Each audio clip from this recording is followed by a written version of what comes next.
Welcome to Vibing with G. I am former Canadian international Issey Nakajima-Farran. Yeah, that was the intro. What's up, man? How you doing? I'm good. So, since you were a soccer player or football, which is more common in Europe, the name, how did you fall in love with the beautiful game?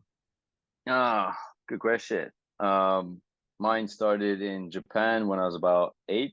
I was living in Japan at the time. I was born in Calgary, but at 3 years old, moved to Japan. My mom got these tickets to go watch, I think Japan versus something. And I just remember seeing this guy score 2 goals. And sorry, prior to this, I'm playing baseball as a kid, and And when I saw this guy score 2 goals, and the crowd at the time, you allowed these like giant horns, so everybody's making these horns. It was at the National Stadium, and I couldn't believe the buzz, the energy from the stadium, and how people were reacting to this striker, who was his name is King Kazu. He's actually 54 now, I think, and he's I've still heard of it. playing. Yeah, this dude, he's still playing, and he was my inspiration. And I remember saying to my father, I was like, okay, I want to be that guy. I want to be the guy that score goals, kind of thing. So that's how that started. That's really interesting that you got to see the king. Yeah, the King Kazu. You played almost everywhere in the world. Which has been your favorite club? Yeah. Um. Well, there's numerous. I think I played in what 10? I think 9, 10 different countries. 15 professional clubs. I would say one of my best times was in Australia, where we were the champions, defending champions, and we were the champions that year. Australia is an amazing city. I mean, for me, I was always interested in how do you say this? Just exploring the world with the language of football. So I didn't speak the languages in majority of the places I played, apart from English, obviously, or Japanese. But like Danish, I didn't speak that language, or Cyprus, or Malaysia.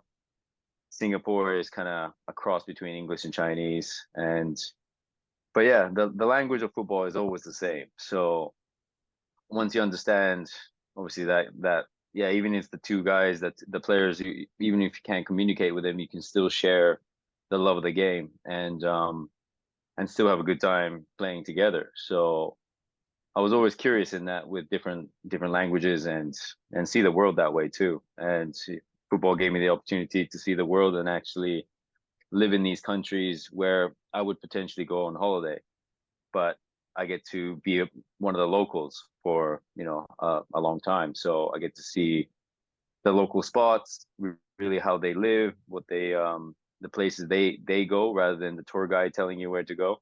So I really got to see the country better in that sort of way. So, but yeah, Australia was one. I would say Cyprus was a beautiful place too. But I think Malaysia was a good place because also that's where I started my social media, um, and so that's where I kind of got my following, and it's an untouched paradise in Malaysia. So, and I kind of went for the paradise footballer kind of image when I went there, and so not only on the pitch but like off the pitch was a whole different experience, and I enjoy mostly playing in countries where football is the main sport. So Malaysia, Australia is kind of similar to US, Canada, but it's yeah, so it's all very different. But when you play in a country where football is the main sport, it is their religion, you know. Even if you lose a game, next day everybody's wearing your jerseys. There's still support no matter, they're just die-hard fans. And it's always nice to be in that sort of a city, where you mean something, to the people, and you really feel that every single week, every single day. So it's hard for me to say which country, but I would say all of them. Like even Copenhagen was amazing for me. So Singapore too. Yep, a whole Yeah. bunch of So diversity. yeah, sorry man. So I can't answer that question. I understand. So you only scored one goal for the Canmnt. What was the progress? The progress. Yeah, it's funny because I think I like on my the number of games that I played and the number of goals I've scored. I think it's almost half or just over half. So as a stat, it's pretty good. But when it comes to national team, I think it's like 40 games with like one goal, which sucks as an attacking midfielder, you know. So I'm not very proud of that. But if they recorded how many times I hit the post, the crossbar, um, I'll be up there. But you obviously don't record that. So yeah, it's only one goal, St. Vincent. Still remember it because I remember hitting the post and the ball came back to me and then I scored. So I still hit the damn post. Um, I remember that, and I still remember some big chances that would have changed my life if that went in. Like the game against Brazil for me is one of the ones that I remember the most. Because 25 minutes in, it's 1-1 against Brazil. You know, 47,000 people at the stadium, and I'm through. I just ran past Lucio, now who at the time was Bayern Munich, Brazilian, center back, and Julio Cesar is running at me, and it's just 1v1. And he went down pretty early, just inside of his box, and I took it to the left. I chipped him. It was the right option to do. I should have taken on my right because I'm obviously better right-footed, but I hurt my ankle prior to that, so I took it to my left. I chipped him, and I missed the far post by an inch. Oh, And I'm thinking it could have been 2 Canada, 1 Brazil, and that would have been a shocking result for 25 minutes in.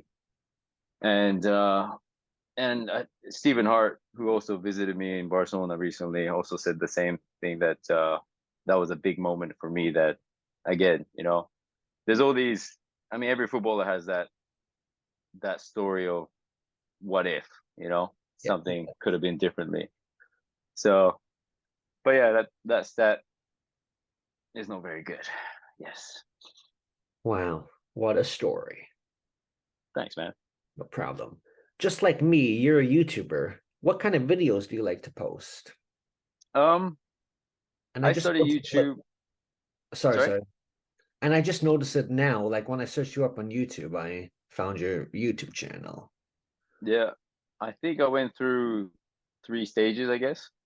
One stage when I first started is when I was trying to get like seen by agents and clubs. So when YouTube, you know, when players were trying to move, you're obviously trying to send your highlight CDs.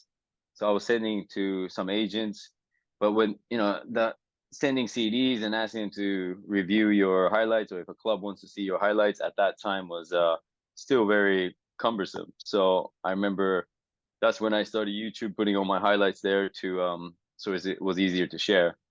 And then when I went to Malaysia, and at that time I had a 2-year-old son or something, um, with my ex, so he never got to see me as a footballer. So I started recording my away games, kind of a journal, what it's like to be a footballer.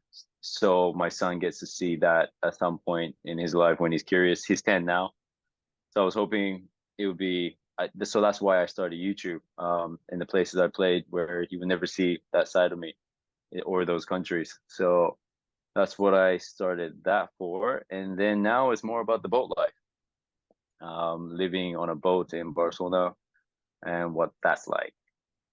But as you know, editing takes forever, Hmm. and I'm slowly not really doing it. Yeah. Hmm. Yep, editing slowly but carefully. Yes. Finally, you live in Spain. Have you been to any La Liga games? Yeah, many.